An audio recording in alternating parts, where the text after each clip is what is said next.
Positivism Hindi channel प्रेक्षकों को स्वागत।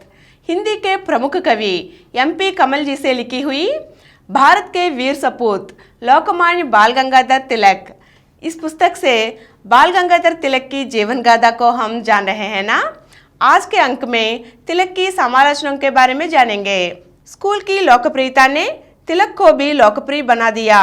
युवावस्था में ही वे अंग्रेज अधिकारियों तथा शिक्षाविदों की नज़रों में आ गए।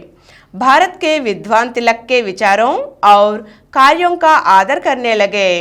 ईसाइयों में एक जेsuit संप्रदाय होता है जिसका एकमात्र ध्येय समाज की निस्वार्थ सेवा करना तथा समाज उत्थान के लिए अपना पूरा जीवन लगा देना है। उन दिनों यह संप्रदाय विशेष रूप से सक्रिय था। भारत में उसने अनेक प्रयोग किए थे। अपने त्याग भावना और कर्तव्य निष्ठा के कारण यह संप्रदाय लोगों के बीच अत्यधिक लोकप्रिय था। तिलक ने इस संप्रदाय के आत्मत्यागी समाज सेवियों से प्रेरणा ली थी और समाज सेवा में उन्हें अपना आदर्श बनाया था। तिलक के लगभग सभी साथी जो न्यू इंग्लिश स्कूल की सोसाइटी के आजीवन सदस्य थे, इसी भावना से आगे आए थे, परंतु कुछ समय बाद उनके मन बदल गए। उनमें धन अर्जित करने की प्रवृत्ति जाग गई। तिलक को यह अच्छा ना लगा। तिलक जानते थे कि संपूर्ण त्याग भावना के बिना बड़े काम नहीं किए जा सकते। अतः उन्होंने अपने साथियों की इस परिवर्तन के लिए आलोचना की। इस आलोचना से उनके साथी बौखला गए। आगरकर जो उनके प्रिय मित्र थे, इस आलोचना से इतना बुरा मान गए कि वे तिलक से कटे कटे रहने लगे।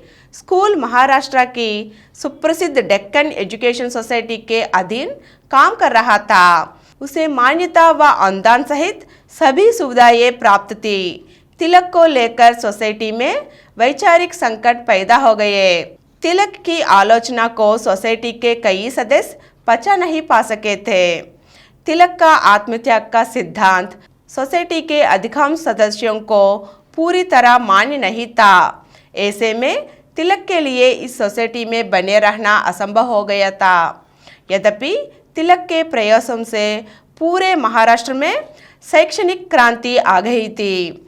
माता पिता अपने पेट काटकर भी अपने बच्चों को अच्छी शिक्षा दिलाने के लिए आगे आ गए थे। नई शिक्षा की लहर से पूरा महाराष्ट्र क्षेत्र उत्साह से भर चुका था। गोपाल कृष्ण गोखले से भी तिलक के भारी मतभेद हो गए थे। आगरकर पहले ही तिलक से कट चुके थे। फिर एक दिन गोखले ने सार्वजनिक सभा का मंत्री पद स्वीकार कर लिया। तिलक को यह बुरा लगा। उन्होंने तुरंत फैसला लिया कि अब उन्हें सोसाइटी से हट जाना चाहिए। तिलक ने अपना 15,000 शब्दों का इस्तीफा तैयार किया और 14 अक्टूबर 1890 को उन्होंने सोसाइटी से त्यागपत्र दे दिया। इस तरह तिलक ने अपने सिद्धांतों के लिए खड़े रहे। अगले अंक में तिलक ने अपने सहयोगियों के साथ मिलकर किन पत्रिकाओं का प्रकाशन आरंभ किया, इस विषय पर जानेंगे। धन्यवाद।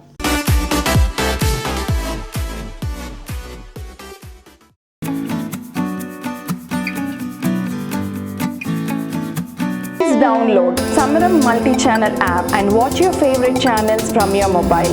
App available on Google Play Store and subscribe to the channels. For more videos, please subscribe to this channel Positive Atheism and activate the bell icon.